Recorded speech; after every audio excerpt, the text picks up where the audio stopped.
Udah kebakar seluruh tubuhnya, si Daniel ini masih bisa jalan dan berbicara. Kepala duluan. Jose ini terkukus. Gak kebayang sih, serius sumpah. Nyerem serem bersama Juniors.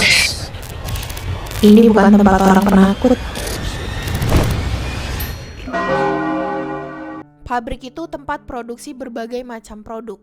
Dari makanan, barang-barang, apapun deh yang bisa kalian pikirin dalam skala besar. Di dalam pabrik udah pasti ada alat-alat besar yang butuh keamanan dan keahlian khusus untuk beroperasi. Nah, ini beberapa kisah nyata kecelakaan kerja di dalam pabrik yang sampai memakan korban jiwa. Tragis dan bener-bener gak kebayang, jadi kalian harus tonton sampai akhir.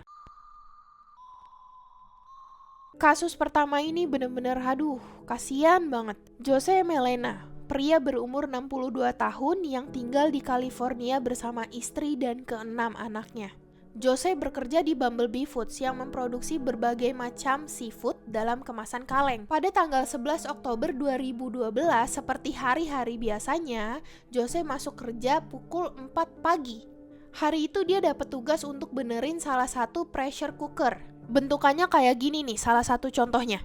Dan ngebersihin bagian dalam pressure cooker juga. Pressure cooker ini merupakan kompor besar yang menggunakan tekanan uap. Ini skalanya pabrik guys, jadi gede banget, panjangnya aja tuh 10 meter. Biasanya pressure cooker ini digunain untuk ngesterilin makanan-makanan kaleng supaya awet dan siap untuk dijual. Sekitar pukul 4 atau 5 pagi, Jose ini masuk ke dalam pressure cooker itu untuk mulai ngebersihin dan ngebenerin si pressure cooker. Jose bukan cuma benerin pressure cooker, tapi dia juga ngebersihin bagian dalamnya. Jadi emang makan waktu lama. Nah, kesalahannya di sini nih, kelalaian salah satu pekerja. Salah satu pekerja ini ngeliat ada pellet jack kayak gini, yang kosong di deket pressure cooker itu. Entah apa yang dirasukinya, dia kira Jose udah selesai nih ngebenerin sama ngebersihin si pressure cooker. Tanpa dia ngecek lagi, dia langsung masukin tuna kalengan sebanyak 5.500 kg. Banyak banget emang. Udah pasti kalau ada orang di dalam itu kebenyek dong guys itu sama kaleng tuna sebanyak itu. Dan si pekerja itu langsung aja ngehidupin kompornya. Tanpa dia ketahui si Jose itu ada di dalam situ. Mesin ini nyala selama 2 jam pada suhu 132 derajat Celcius. Panas banget. Bayangin, segitu lamanya, segitu panasnya itu Jose literally termasak bareng-bareng sama kaleng tuna. Belum lagi kaleng tunanya itu banyak banget dimasukin. Kebenyek lah tuh si Jose.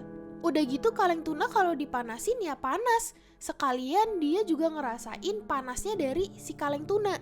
Dan inget lagi, ini tuh pressure cooker dimana menggunakan uap air untuk memasaknya. Jadi kalau dianalogiin, Jose ini terkukus. Gak ada yang tahu dalam kondisi kayak gini butuh waktu berapa lama untuk Jose meninggal. Tapi ini udah pasti bukan cara mati yang instan. Kalau kalian bilang kenapa dia gak minta tolong, suara kompor itu tuh gede banget guys. Sampai-sampai orang yang ada di dalamnya itu ya gak kedengeran. Udah gitu si Jose kan langsung kebenyek sama 5.000 ton kaleng tuna. Nah setelah 2 jam nih, temen-temennya gak nemu si Jose kemana. Padahal dia udah tahu nih Jose udah masuk kerja kok tadi. Akhirnya diceklah tuh ke dalam oven itu. Setelah oven itu selesai memasak, mereka nemuin tubuh Jose yang udah mateng. Dalam kecelakaan ini keluarga Jose menuntut dan dapat sebesar 1,5 juta dolar USD atau sekitar 22 miliar rupiah. Gak seberapa sama nyawa Jose guys. Juga beberapa manajer dituntut dan dapat beberapa tahun probation. Perusahaan Bumblebee juga rugi banyak banget dan mengkoreksi ulang sistem keselamatan kerja mereka supaya nggak terulang lagi yang kayak begini. Ini cuma karena kelalaian satu orang aja loh guys. Kasus selanjutnya ini mind blowing banget karena abis kecelakaan parah aja dia masih bisa jalan dan berbicara. Daniel Hill berumur 54 tahun bekerja di salah satu perusahaan pipa-pipaan gitu yang memproduksi pipa di Michigan, Amerika. Salah satu bahan untuk ngebuat pipa itu adalah asam sulfat. Jadi di dalam pabrik ini punya tong-tong gede yang isinya asam sulfat. Anak IPA pasti tahu nih seberapa bahayanya asam sulfat bagi manusia. Sifatnya yang korosif itu bahaya banget bagi jaringan tubuh manusia. Bahkan kalau kena tisu aja setetes, itu tisu bisa bolong guys. Jadi asam sulfat kalau kena kulit manusia itu rasanya kayak kebakar dan membekas seperti luka bakar. Kalau kata orang yang pernah disiram sama asam kuat di mukanya, itu rasanya kayak literally kepalanya itu lagi dibakar, ada api di situ. Padahal bentukannya kayak air aja yang disiram ke muka. Separah itu. Dan bahkan asam sulfat ini bisa merusak sampai ke tulang. Dan tentu saja bisa membunuh manusia kalau lama nih terkena asam sulfat dan banyak. Pokoknya bahaya banget deh, bukan sesuatu yang bisa dijadiin mainan. Pada bulan Februari 2019, Daniel Hill lagi bekerja di sekitar tong-tong asam sulfat nih. Tiba-tiba aja dia jatuh ke salah satu tong asam sulfat itu. Nggak ada yang tahu penyebabnya apa, karena emang nggak ada yang lihat dan nggak ada kamera juga di situ. Asam sulfat ini memiliki konsentrasi 12% dan bersuhu 70 derajat Celcius. Cukup korosif dan juga cukup panas untuk manusia guys. Ya iyalah, kalau kalian kebayang Daniel jatuh cuma sepaha atau sebetis, enggak. Dia tuh literally nyemplung sebadan-badan kayak nyelam ke dalam asam sulfat itu. Teman kerjanya Daniel langsung tahu si Daniel jatuh ke dalam asam sulfat. Langsunglah ditolongin, bahkan beberapa dari mereka langsung narik Daniel pakai tangan kosong. Jadi mereka juga kena luka bakar nih di bagian tangannya, tapi itu gak seberapa sama yang Daniel alamin. Gak beberapa lama, Daniel berhasil nih ditarik dari tong itu keluar. Itu langsung bisa dilihat guys, 100% semua tubuhnya Daniel ini kebakar. Karena emang dia beneran nyemplung langsung semuanya. Tapi hal yang paling gila dan anehnya, udah kebakar seluruh tubuhnya, si Daniel ini masih bisa jalan dan berbicara waktu ambulans datang. Padahal dia bener-bener lagi kesakitan itu guys. Akhirnya dibawalah nih ke rumah sakit si Daniel. Dan selama 11 jam Daniel berusaha untuk ditolong. Tapi akhirnya Daniel menyerah dan meninggal di rumah sakit itu. Dan selama 11 jam itu, Daniel merasa kesakitan yang luar biasa pastinya. Gak kebayang, astagfirullah, gak kebayang banget. Kasus selanjutnya ini akibat korupsi pihak pabrik yang memakan 2 korban jiwa. Pabrik Haverstime Bakery di Lancaster, England. Memproduksi roti-rotian gitulah tentunya. Pada bulan Mei 1998, salah satu dari oven roti industrial yang gede banget itu butuh dibenerin. Contoh ovennya nih kayak gini guys, gede banget. Sebelumnya gue jelasin nih ya beberapa bagian dari oven itu yang perlu kalian ketahui. Bagian luar dari oven itu tertutup guys. Nah ada 2 sisi nih. Satu sisi ini bahan mentah yang masuk. Jalan tuh kan sepanjang oven ini sampai akhirnya mateng. Keluarlah dia dari oven ini. Nah untuk jalan itu dia membutuhkan kayak belt atau kayak papan berjalan lah. Di bagian itu nih yang rusak. Nah pada saat itu David Mays dan Ian Erickson ditugasin untuk benerin ovennya. Di sini bibit masalahnya nih. Oven yang mau dibenerin itu seharusnya udah mati 12 jam sebelum David dan Ian benerin. Tapi si pabrik ini cuma ngematiin oven itu selama 2 jam. Sebelum dibenerin, David dan Ian gak ada yang tahu akan hal ini. Sebelum masuk, David dan Ian ini udah ngecek. Bagian luar dari ovennya yang tertutup itu bersuhu 40 derajat Celcius. Gak panas emang. Mereka ini masuk ke dalam oven itu kayak roti guys. Di bagian mentahnya. Di dalamnya itu masih panas guys, sekitar suhunya 100 derajat Celcius. Itu suhu saat Ian dan David masuk. Mereka nggak tahu guys kalau ini baru 2 jam dimatiin, jadi mereka juga kaget gitu loh. Kok panas banget ini di dalam? Akhirnya selama 5 menit mereka di dalam oven itu, dari walkie-talkie mereka teriak histeris. Ini terlalu panas, ini panas. Dan juga tiba-tiba aja itu oven, papan jalannya itu malah gerak guys. Jadi dia jalan kayak lagi manggang roti aja. Nah para pekerja yang di luar ngedenger Ian dan David yang ada di dalam akhirnya berusaha untuk ngebalikin lagi nih papan jalannya supaya Ian dan David langsung bisa keluar. Tapi gak bisa guys. Akhirnya Ian dan David harus nunggu sampai dia bisa keluar di bagian tempat yang mateng. Kayak roti matang keluar gitu di ujung. Segitu lama dia harus terpanggang hidup-hidup di dalam oven itu. Ian keluar duluan, ditariklah tuh Ian keluar. Dia langsung meninggal di tempat guys. Tapi David lebih parah. Nggak cuma badannya kebakar sebanyak 80%, dia juga kesangkut di papan berjalan itu. Jadi buat ngeluarin tubuhnya David perlu waktu 4 jam. Dan iya, David juga meninggal. Jadi ini kesalahan perusahaan yang korupsi. Seharusnya matiin mesin 12 jam sebelum dibenerin, dia malah matiin mesin cuma 2 jam sebelum dibenerin. Juga ternyata harusnya ada 4 orang yang ngebenerin itu oven, tapi cuma 2 orang yang disuruh. Belum lagi yang harusnya dibuka tuh bagian penutup luar ovennya supaya bisa aksesnya mudah.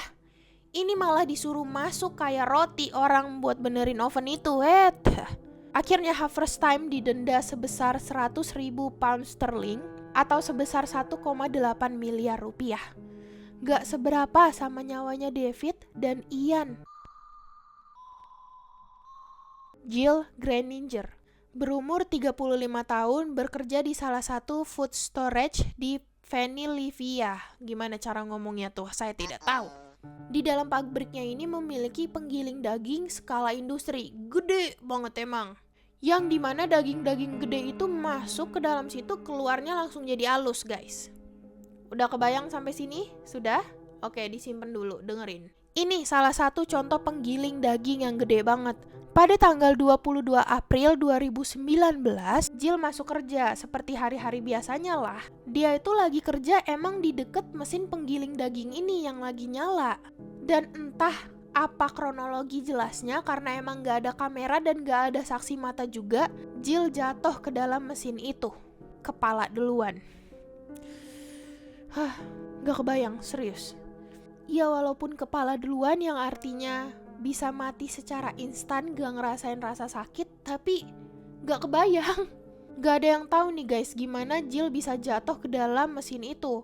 Tapi hipotesanya mungkin bagian dari baju Jill ada yang tersangkut dan akhirnya dia jatuh, atau ya emang dia kesandung jatuh gitu. Karena si Jill ini jatuh ke dalam penggiling daging itu, mesin itu ngebuat suara yang gede banget sampai keluar pabrik pun kedengeran. Akhirnya para pekerja sana langsung datengin sumber suara itu dan langsung ditemuin badannya Jill itu udah masuk ke dalam penggilingan itu. Kepalanya udah gak ada, udah tergiling sempurna, tinggal badannya aja.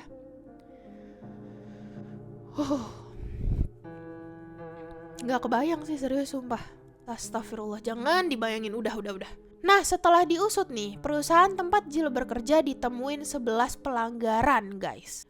Pelanggaran berat, yang akhirnya perusahaan ini didenda sebanyak $40.000 atau sebesar 572 juta rupiah. Tapi kita nggak ada yang tahu nih keluarganya Jill apakah nuntut si perusahaan atau enggak. Kita nggak ada yang tahu. Bonus kasus, ini bukan di pabrik, tapi kejadiannya mirip-mirip sama kejadian Jill. Yang gue saranin kalian jangan dibayangin deh. Hernan Gutierrez, berumur 42 tahun. Pada bulan Juni 2014, sekitar pukul 4.15 sore, Hernan nih lagi ngebersihin ranting-ranting pohon yang abis ditebangin di jalanan. Pakai mesin besar yang namanya wood chipper. Mesin ini emang agak berbahaya guys, tapi kalau misalnya ditanganin sama orang yang emang udah paham ya aman-aman aja seharusnya. Bentukannya tuh kayak gini. Jadi nanti ranting-ranting itu masuk dari sini, terus keluar itu udah jadi butiran-butiran halus. Segitu tajamnya guys. Ini bentukan mata pisaunya. Gak ada yang tahu sebabnya apa Hernan mungkin tersangkut dan akhirnya masuk ke dalam wood chipper itu, atau Hernan emang kecapean dan akhirnya ya jatuh aja ke dalam wood chipper itu. Tapi Hernan masuk kepala duluan, sama kayak Jill. Bagian-bagian halus dari Hernan itu keluar guys dari ujung wood chipper itu.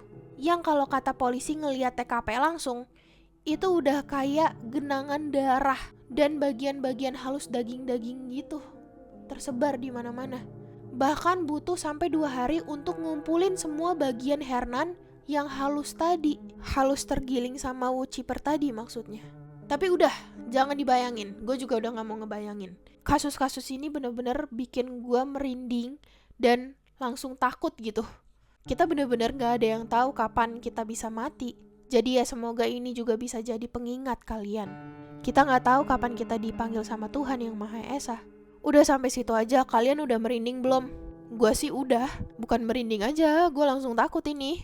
Anyway, sebelum kita berpisah, gue mau kasih tahu nih, bagi kalian yang pengen cerita langsung pengalaman horor kalian ke gue by phone, isi link yang ada di description ya. Kali aja cerita kalian menarik buat segmen baru gue nih, yang namanya Nyoror by phone, dimana gue akan teleponan langsung sama kalian dan langsung diceritain nih pengalaman horor. Jadi gue tunggu ya. Bye. Subscribe dan nyalain notifikasi buat dapetin konten horor lainnya. Juga like and share video ini ke teman kalian yang bukan penakut. Cek TikTok dan IG gue di sini ya. Gak merinding, gak seru.